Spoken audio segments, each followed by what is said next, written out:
Hey everybody, Steph here with a second video about River Rock, showing off more than just hearts. Don't get me wrong, hearts are all well and good, but there's a lot more you can do with River Rock than just hearts. A lot of folks pair the River Rock with French vanilla, which makes sense because Bullseye's tip sheet shows it done with French vanilla. But I thought I'd go a little bit different. Today we're going to use Bullseye's 1119. It's called Sienna. It's a transparent. I like to call it root beer glass because it's a striker. And once it strikes, that's the color it takes. You can see here with the white lid that it's a pretty pale ambery color, but it turns root beer at the end. And I'm also going to take this differently because we're going to be using gold to get the lead-bearing reaction out of the French vanilla. Yes, gold, in the form of gold purple powder. So fun fact, the reason that ruby tints, some pinks, and some purples are so damn expensive, with Bullseye especially, is because they're made of gold. Not all gold, but they're made with gold. Now, not all pinks are made with, some pinks are made with erbium, some purples with magnesium, but some of the brighter, fancier colors, especially with Bullseye, are made with some gold. And the amount of gold necessary to make a batch of a pink or a purple or a ruby tint of glass is a lot. It's why some manufacturers, like some of the 96, have not yet managed to make gold-bearing pinks and purples because it's cost prohibitive. But I digress.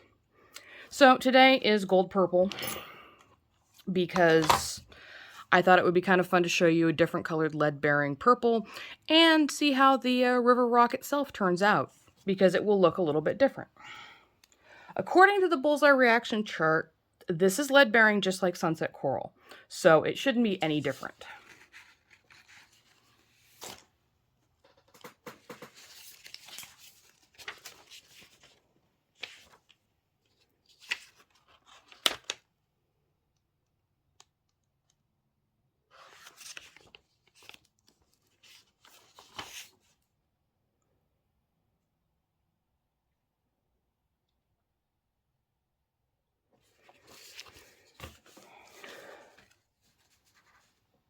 However, I'm not real sure what gold purple is going to end up looking like with this, so we're going to make this into a test.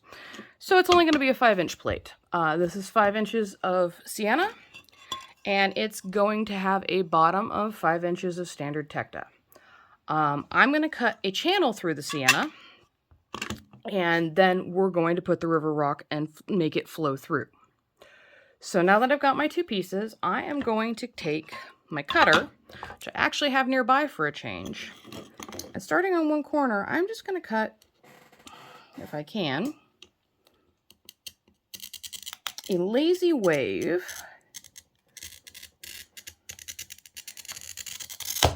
from one corner to the other. Let's see how it breaks, because this will affect what I'm going to see in my plate. I don't really like these breakers, but we will see. Ah, it's going. You can see here it's already run on one side part way. So if I squeeze gently, ha, it works nice. So I'm happy with this piece. I'm going to be able to set it right there. But what I'm going to do is kind of mimic this shape over here and make myself an additional channel.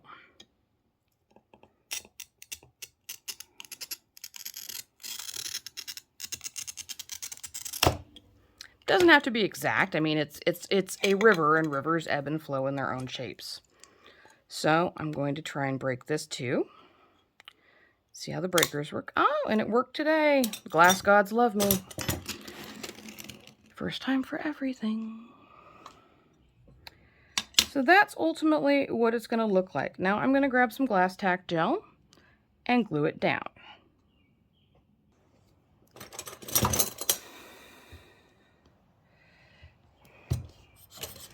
Okay, so a little bit dab of glass tack, smarter than the bottle. Okay, so little dab of glass tack, doesn't take a lot. I'm probably putting more than I need, but for now what I just need is for it to smush down and stay put. And get it over to the edges. where I am happy. Okay, so this channel through here is where I'm going to run the river rock. I like working on it this way because I'm left-handed, so I can kind of turn it, but I'm going to set that aside for now, let the glass tack set up for a minute, and move to the river rock.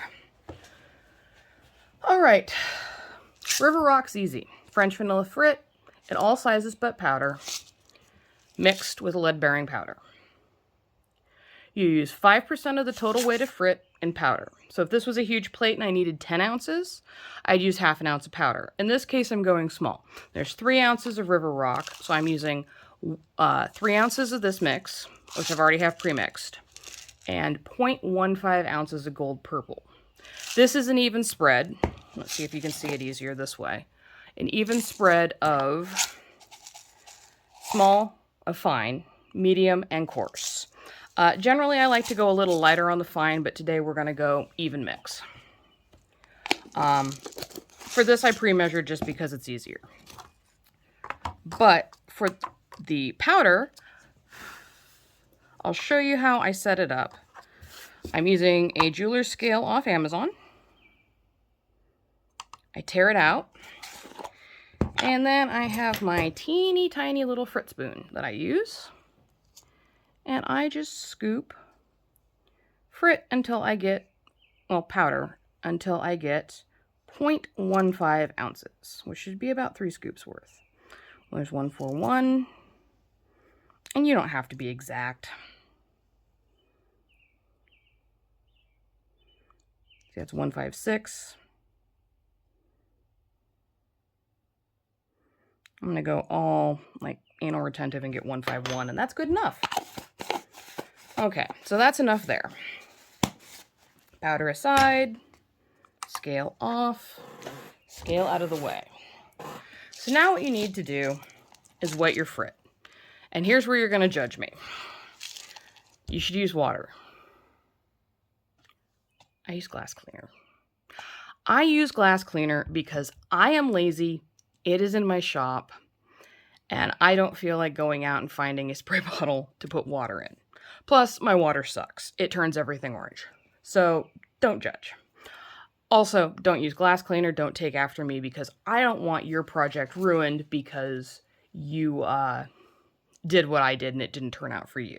It works for me. It may not work for you. So, I put a couple sprays in, enough to get everything wet. Move the glass cleaner. And usually what I do is put the lid on and shake. And when I see crap adhering to the edges, that usually tells me it's wet enough. Sticks to your finger, wet enough. So then I dump the powder in. Lid on. And now you get the horrible noise of shaking frit. You can see where it sticks to the sides of the cup. If you keep shaking in circles, it will eventually even out. Shake well, and then look. And now my French vanilla is sort of gray. Here.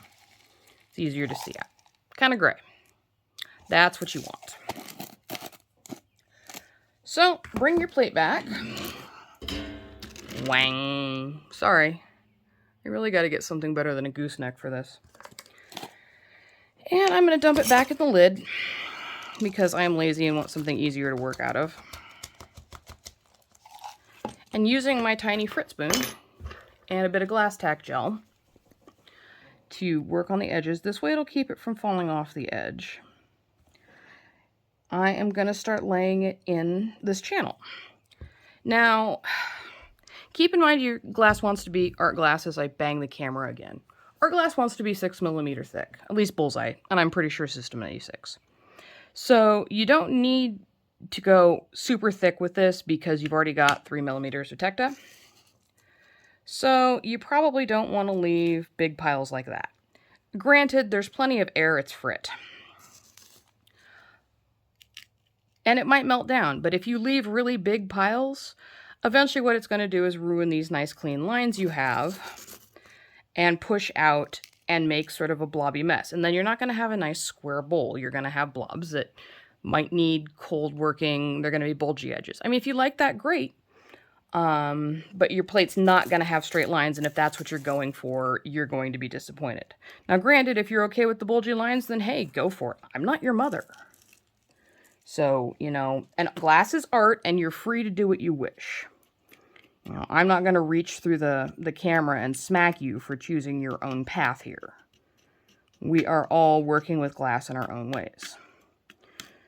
So give me a sec to adjust this frit down. I am leaving it raised just a little because, like I said, I realized there is air in here. But I'm not raising it up too high.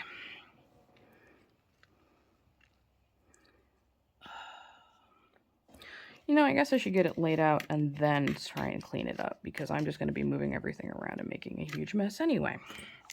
So in this case, I didn't need 3 ounces. I probably could have gotten by with like 1.5 ounces. But I'm going to mound up extra on each end and then gently work it out.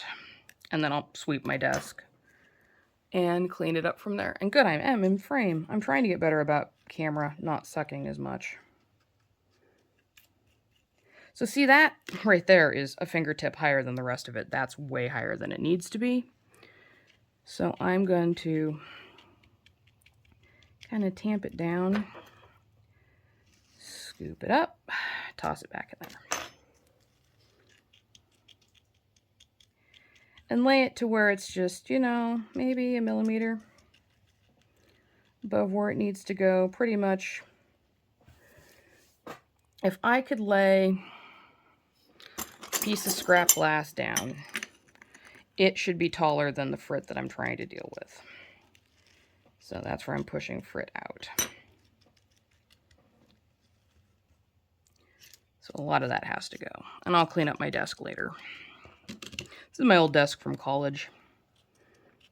May as well repurpose what you have, right?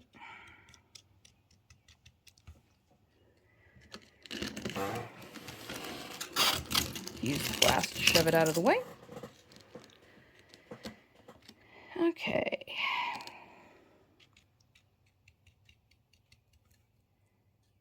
But there you have it. What I'm going to do is, off camera, I'm going to neaten up these edges. And then I'm going to pop it into the kiln at a full fuse. And I'm going to use a paintbrush and neaten it all up. Pop it into the kiln at a full fuse, and then I will bring the blank back and we'll talk about how well the gold purple worked, what it looks like, and maybe compare it to a River Rock heart. And have some opinions on that. Okay, the Sienna River Rock is out of the kiln and it looks like this. I am super happy. I guess it's not Sienna River Rock, it's Sienna glass with River Rock. But here's how it looks. You can see, you see why I call it root beer glass? It's really dark. I was not perfectly clean and some of the frit did jump, so the line is not perfect, but I'm happy with that because sometimes rocks go off a stream bed anyway. It is a beautiful color. I'm really happy with it. The back is great. It did bulge out a little bit here on the end where I had a bit too much frit, and I did have to break off a piece and cold work it with a grinding pad. And on this end, it's a little square. Still got a bit of sharp right there I'm going to have to scrape down, but I'm not going to do that on camera because it would irritate you guys with the noise, and it would irritate me. So here it is. I'm going to slump it in a plate mold. I just got some new ones from Delphi. And then I will be back to show you the finished dish, but it turned out nice. It is textured slightly because nothing got perfectly smooth in the full fuse, but I don't know if you can see it, just barely. But it is really cool, and I'm really, really pleased with how it turned out. And like I said, it's not your standard French vanilla. So hold on, and I will have the finished piece in a bowl. So here's my finished project. It turned out really nice. I love it. I have a bunch of these 5-inch plates. Well, I just ordered some new ones. The ones I originally have, I couldn't tell you where I got them from, and they're starting to get beat up in the corners so that the corners don't always slump right. But these plates are wonderful. They're very popular at craft sales, craft shows. But here's the River Rock. It's about 1 inch wide. It runs the 5 inches of the plate. It turned out really great. I'm super pleased. There is a little bit of texture. There's a little bit of a bow right here where the frit overran. So the corners are not perfect, but I don't think anybody's really going to care. It's also that beautiful coffee color, or root beer color. So you can't really see it easy, but it's a lovely, like, Hershey bar root beer black coffee color, and I love it. And you can compare it to the original Striker, where it was much lighter. It definitely deepens up infusing. I don't use a lot of browns, but I really do like this one. So that pretty much concludes this. If you're curious about dabbling in River Rock, but you don't want to break the bank buying it, I do have kits in my Etsy store with a link down below. They run from about $10 right now to about $40, but the sampler kit would be more than enough for you to do a plate like this, or you could do, if you've seen the other videos, a few hearts like this out of it, or make even a small part sheet if you want to chunk it up into little pieces. So that's what I have. Thank you for watching. As always, I appreciate you spending time with me, and I'll catch you in the next video. Hey, it's Steph, and I appreciate you watching my video. YouTube will recommend another one down below, so if you want to keep watching, just click on it.